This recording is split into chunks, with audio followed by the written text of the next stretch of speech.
Welcome everyone to another Adventure Box podcast day. This is brought to you by Historical Conquest.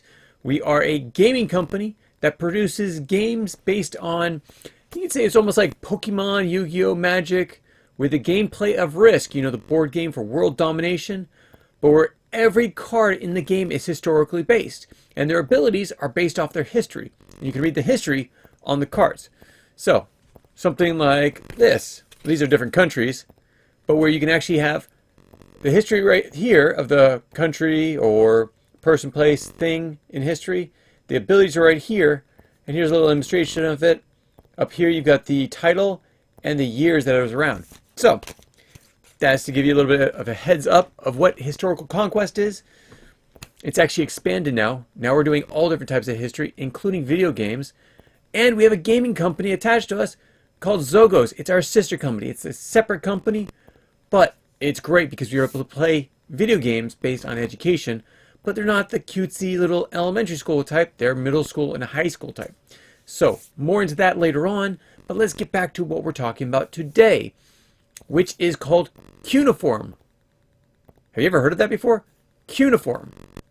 Cuneiform writing. It was the ancient writing of Mesopotamia. So, thank you so much for joining me. Let's get a little bit more into this. First off, we'll use Mesopotamia, the birthplace of the world's first written language, as a case study. By the end of this lesson, you'll understand what it takes to create a spoken language and a written language, and why written languages are so important and how they shape society and governments. So let's get into this. Okay, so first off, I want to let you know of when we're going to be talking. So we're talking about the early development of writing, which was around the time of the Uruk Period. So the Uruk Period was Mesopotamia between like 4000 to 31 BC. This marks the emergence of the first urban center and the beginning of the complex societies and structures. So the reason why I say this is, remember yesterday we were talking about how you have families to get together, or sorry, not yesterday, Monday. Families get together. More of the families, as the family grows, it becomes from a village, or from a family to a village. Then other people join on because you're successful. That village becomes a town. More people jump on. That becomes a city. Now, these cities are very complex because you have different families that are working together. You have different opinions, different beliefs, all these different things. Normally, you have a center, a core of beliefs and culture, which allows you to come together. Now, as you try to diversify, that core splits apart. And in every society, when their core split apart, that's when they basically fell apart. Take like the Romans, the Egyptians, even Israel, and of course, the Uruk period. But before they were able to do this, there was like 900 years of this period. This created inventions of like the plow, irrigation, which allowed for a surplus of food production, which that supported basically population growth, and also they could trade it with other people. Now this is also the time we talked about this on Monday. This is also, or sorry, Tuesday. It was Tuesday when we talked. Monday was American history. Tuesday we talked about this. Remember that this also spurred, as their cities got bigger, they needed more help to expand it. So they would attack other groups, other cities, and take them captive, make them slaves. Now they would envelop the person in their society, but they would still be slaves having to do their work. Some people like to say there's a distinction between something like the plantations and something that the Mesopotamians were doing or the Africans were doing. But here's the thing. Either way, you weren't allowed to be mobile. You weren't allowed to leave the city. You were made to serve somebody or something, and you didn't get paid for it, or didn't get paid that much. So even in the plantations, a lot of those slaves actually did become free because they could buy their freedom.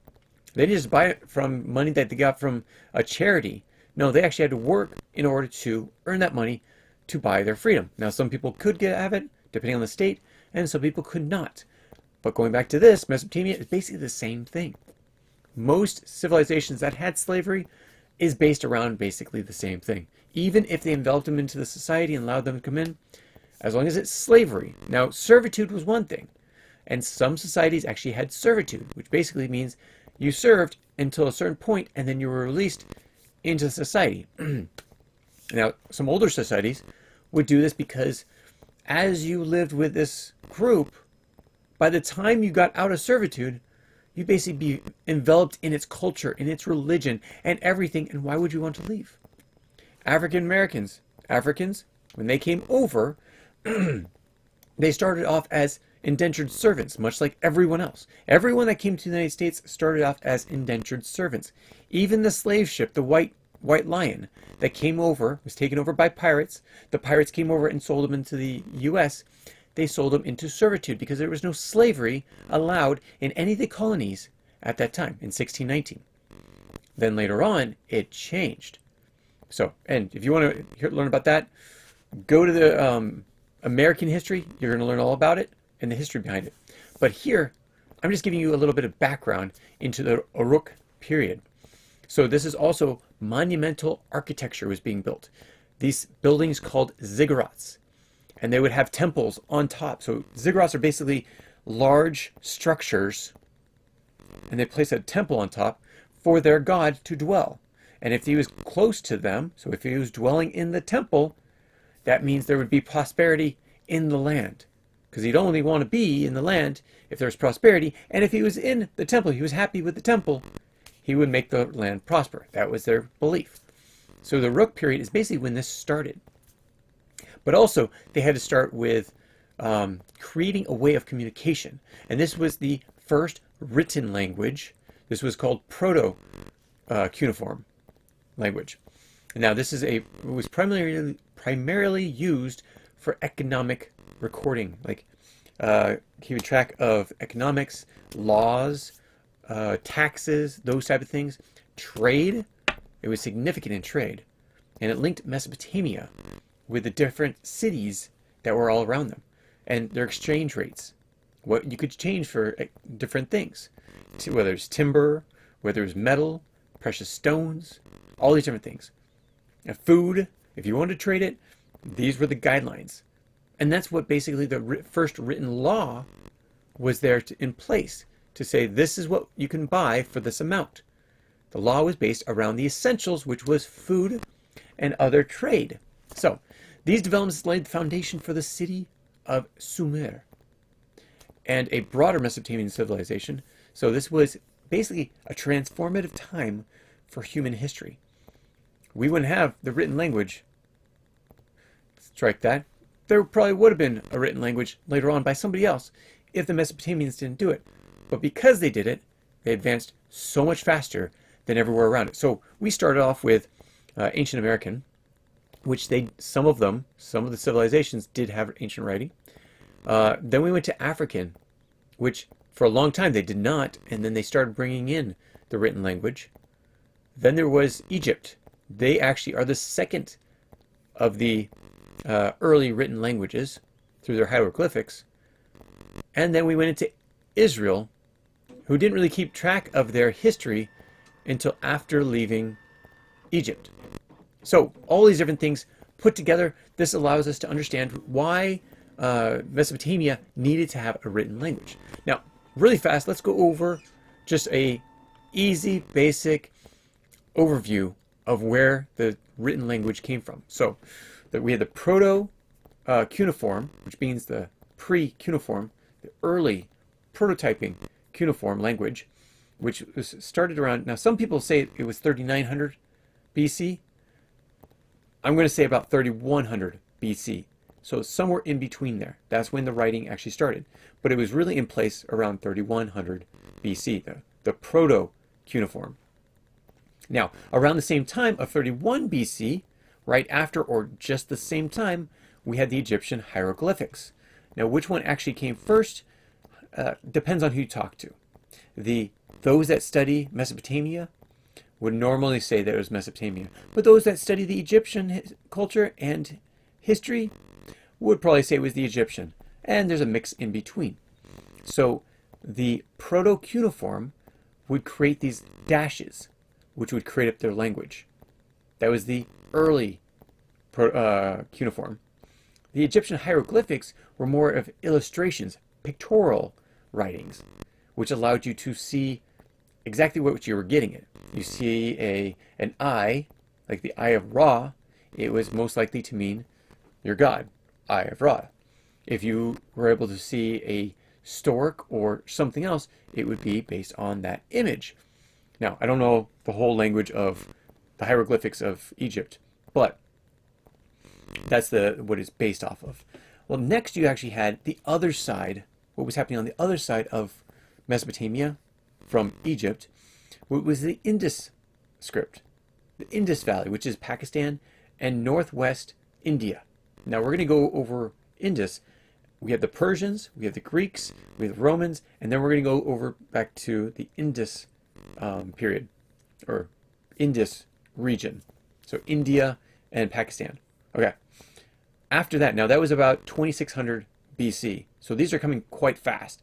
Between 3100 BC to 2600 BC. The next one is actually around the Greek era, and this is the pre-Greek language, which was Linear A. This was made by the civilization of the Minoan. Okay. Next, Minoan. I think it's Minoan. Okay, then you had around the same time, well actually, I think the Greek one was actually before this. I'm a little out of order. So there is the Akkadian cuneiform. So still the same language as the proto-cuneiform, but more refined. When the Akkadians came in, they evolved it. They made it a little bit different to help them to, one, make it easier to write, and two, make it their own. That's right. A lot of times you might have a new leader coming into a country, but a lot of times they don't want to share with the former. So now let's go into Linear A, Linear A, which is made by the Minoan civilization. But then you also had Linear B, which is about 400 years later. So you had 1800, and then it went to 1450. This is Linear B. Again, another pre-Greek, but basically Greek language, which was started up by the civilization Messenian, the Messenian civilization. Okay, now just a little bit further, it's starting to spread, as you can see. Started off with Mesopotamia, went down to Egypt. From Egypt, or from Mesopotamia, it also went over to Indus, the Indus Valley, so India. Now the Greeks, remember, took over Persia and Babylon, and so they were able to bring it back, and they were also able to have some interaction, which is what created Linear A, and then later on Linear B. Then from the Indus Valley and Mesopotamia, Indus Valley, China got a hold of it, and they actually created what was called Oracle Bone Script. Now this is really interesting. It's used for divination and inscribing on animal bones and turtle shells. So interesting. This is really interesting. This is the earliest form of writing that they could find as of right now. Did the Chinese actually write others? Possibly. Good chance. Who knows though. Then it went to the Phoenicians, then the Mayans. So the Phoenicians is about 1050 BC. And that's the coast of Lebanon, Syria, basically the area of Israel. And remember, Israel learned theirs going through Egypt and coming back out. So it's probably a little bit of spread from there. Probably also from the Greeks, because the Phoenicians worked a lot with the Greeks. So they learned and they created their own language. Then you also had, now this one is separate, completely separate. But this is the Mayans.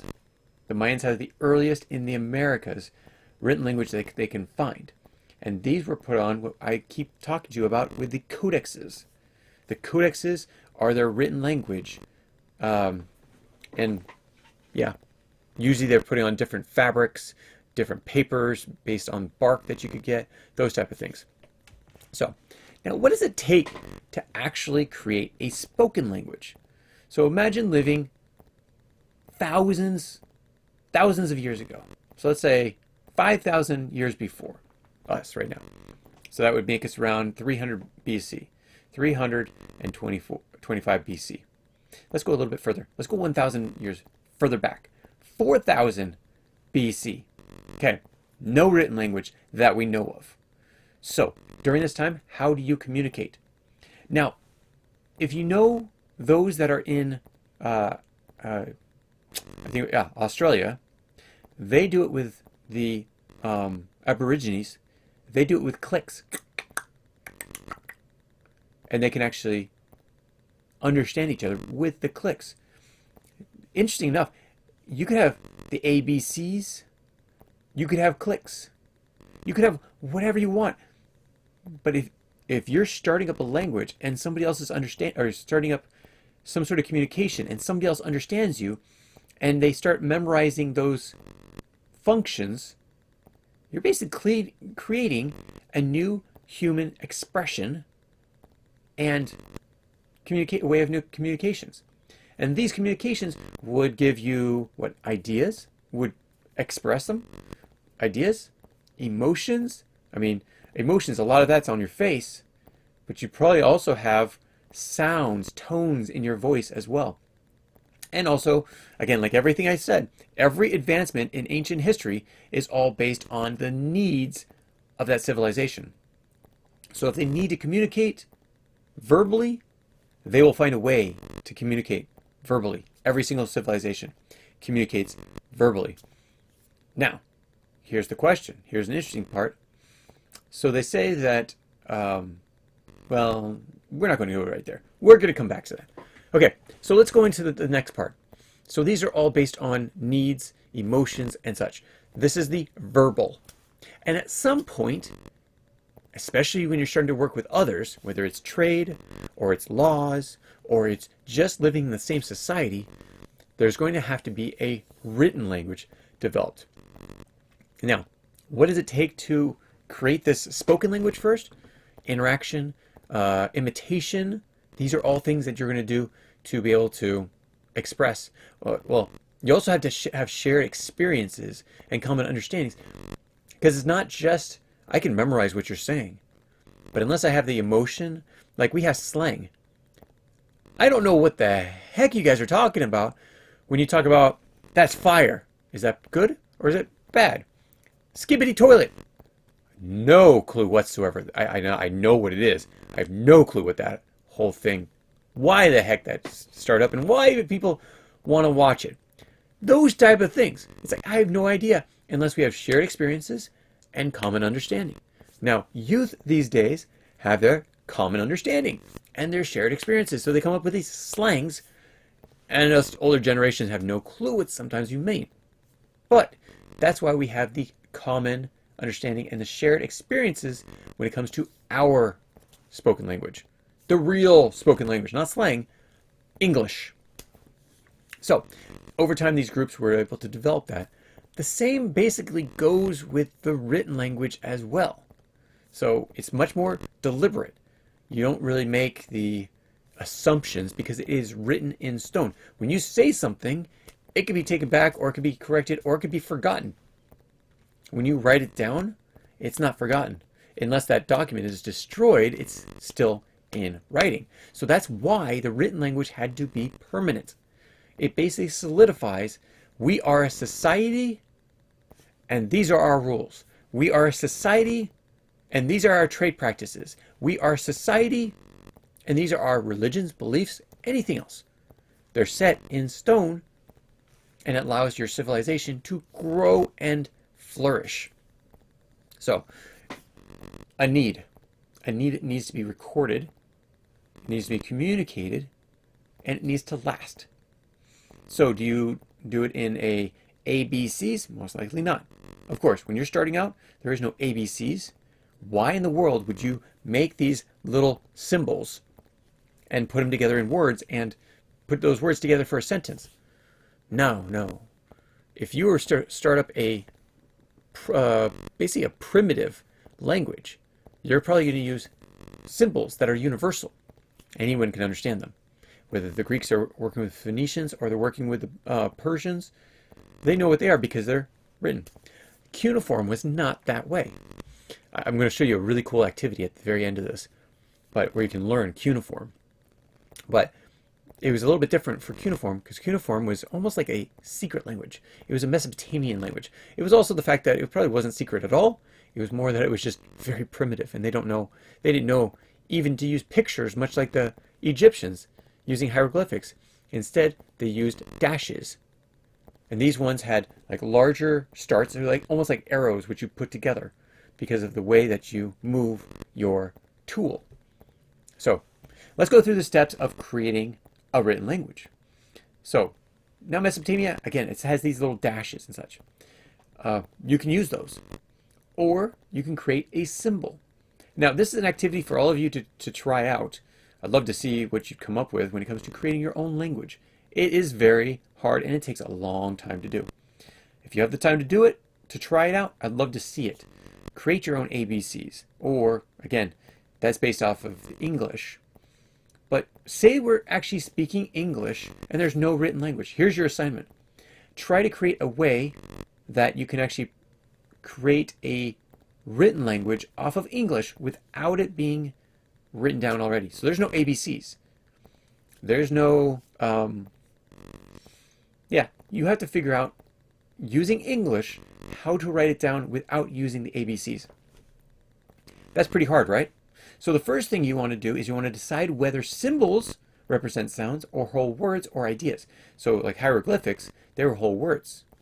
Dashes for Mesopotamia could mean either one. They used dashes or they used dashes to create words, not just in a sense of like the dashes of A, B, C, D, and such. So in the activity I'm going to send you, it has the ABCs, so you can actually write up full sentences. But try putting on a clay tablet. So again, like I showed you yesterday, this is the clay tablet that's in every box for the Adventure Box podcast, or for the Adventure Box box. In this tablet, you're going to take your tool, your like needle here, and you're going to write it out exactly what your message is. Now you can write it in English if you're writing it on here. Depends on your comfort level when it comes to writing a new language, or create a new language and then write it in secret code. Then let it dry. So this is in a plastic right now, so it's airtight. It allows for the moisture to stay in. But as soon as you release that moisture, as soon as you open it up, you're going to write down your message and you're going to let it dry. And then you're going to have that secret message for you forever. Okay. So that is one thing that you can have. So first thing, to distinguish if you're going to have symbols to represent sounds or whole words and or ideas. So how is that going to do? The symbol, whether it's dashes or hieroglyphics, are they going to mention whole words, ideas, or sounds? Like apple, A-P-P-L-E, making apple.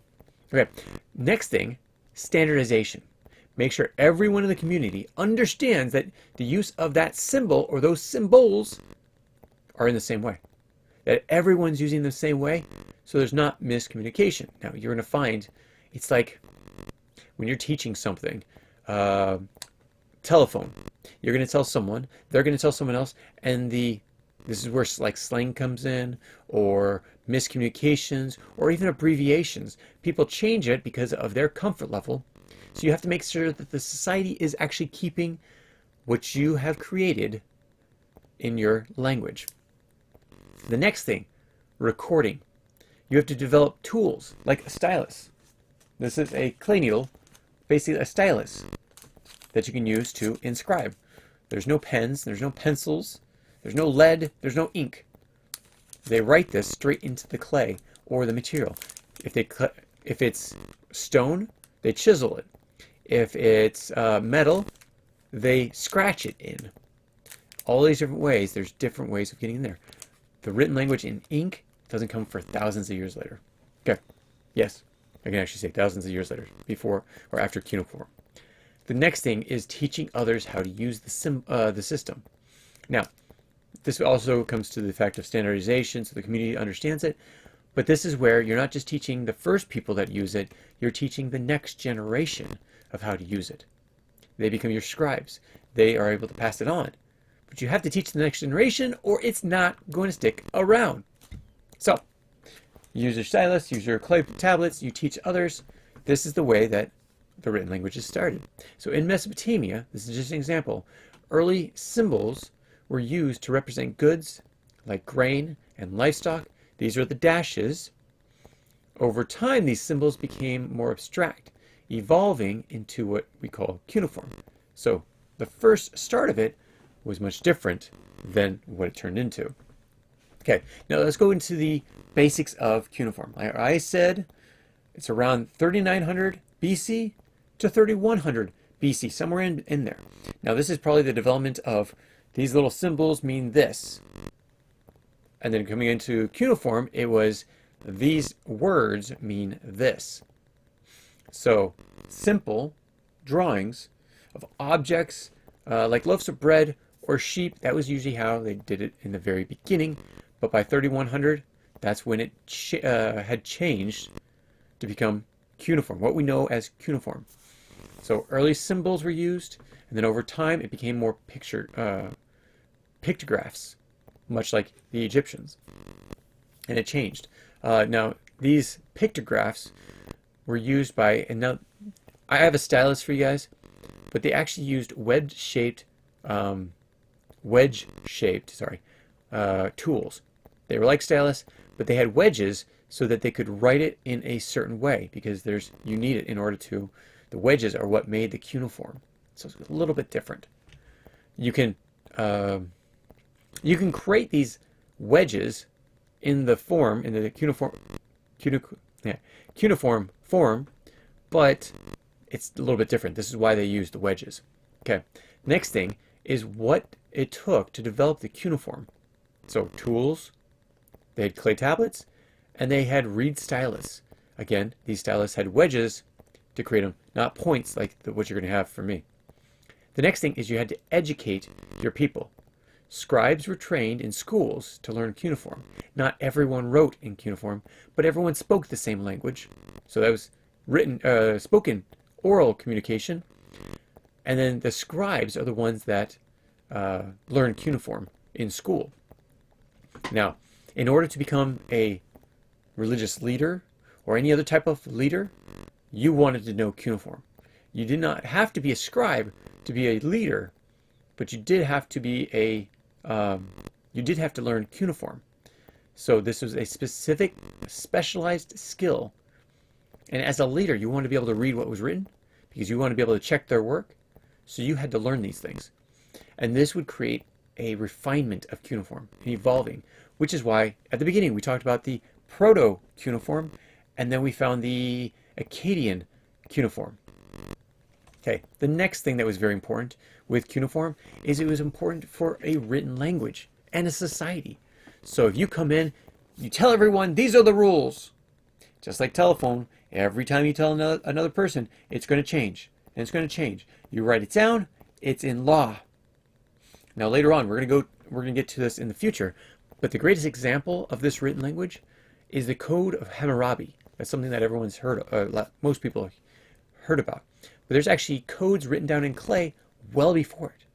There's also a tablet, much like, again, this one, that it's called the King's List. And it has the king's names in the tablet, all the way back to the flood. We talked about that last time we met, Tuesday. Also, governments used written language, writing, to communicate orders, manage resources, and to document events. Now, again, the leader wanted to know it. The scribes were the one that wrote it. But a lot of these leaders were paranoid of the scribes, or paranoid of anybody that might have power over them. And if scribes are powerful enough to be able to have the written word, then the leader wants to be able to keep track of those people and make sure he puts scribes of his own in power.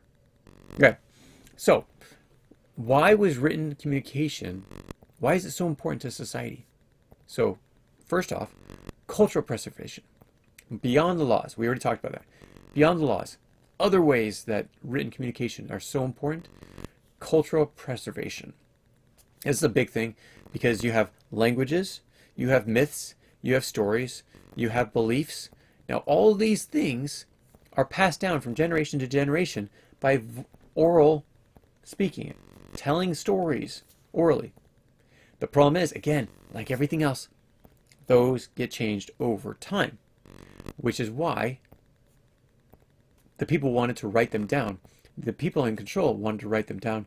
If they came into control, they also wanted to write it down in the way that they saw it.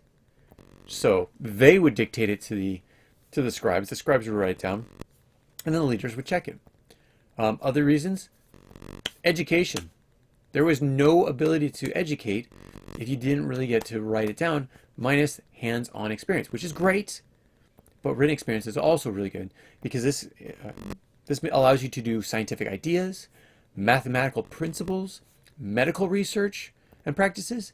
These were all written down and passed on to others.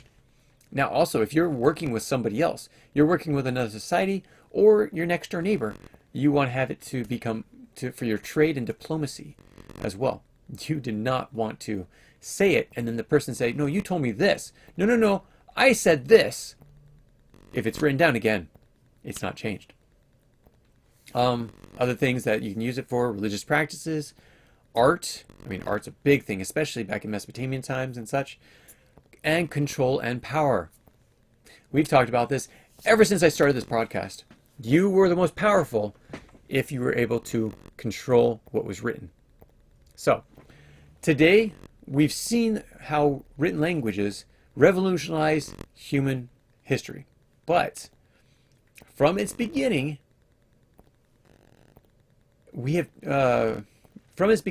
it's basically been tracked and changed over time. So what was good 100 years ago may be different the next time. So writing became a tool to allow us to have, as well as we could tell, written laws and written understandings between different groups, whether it was inside the same society or different societies. It changed government overnight. I mean, seriously, when there was a written language, you could not say one thing and then try to change your story. It was written down at that point. The scribes wrote it down. Culturally, things were able to be passed down.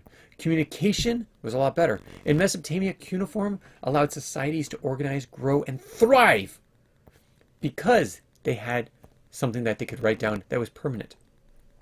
So here's some interactive questions for you. These are some things for you to think about. What do you think would be the hardest part of creating a written language if you were living in ancient Mesopotamia? It means you have no other examples. You're the first. So, these are your two assignments. One, try to create your own language if you have time. But the other thing, and this one is an assignment, even if you do not have the time, you can make time because you're going to be thinking about this when you're in the car, when you're on your bike, when you're walking, whatever. What would it take to create your own written language if you were living in ancient Mesopotamia where there is no other example of it? Okay, so thank you so much for joining me on this Adventure Box day and talking about the development of writing. This is so important to what we do today because, as you know, this is the written language. It's written in paper, not stone, but it's pretty permanent. It's a book. It's spread out to everyone. That book's not going to disappear unless you buy back all the copies of it. And why would you? Share it with the world. So, that is the history of cuneiform and early Mesopotamian advancements. That's one of the biggest advancements. That's one of the biggest things that they can be known for. So wait for next Tuesday when we talk about the early, and I forgot the name of this time of period. It's called the early, oh man. All right, you're just gonna have to wait. I cannot open my computer for some reason and get the actual name of the next session. Okay, so this is actually going to be about early dynamic period. So we're going to start going into the history of Mesopotamia more than just the advancements and the growth from the ancients. We're going to get less ancient and more into the not modernized, the more advanced Mesopotamian culture. So stay tuned for tomorrow, for next Tuesday, with the early dynamic period. Until then, thank you so much. We'll talk to you soon. Take care. Bye. If you have any comments or questions, add them to the comments below. Otherwise, we'll see you tomorrow, actually. Take care. Bye.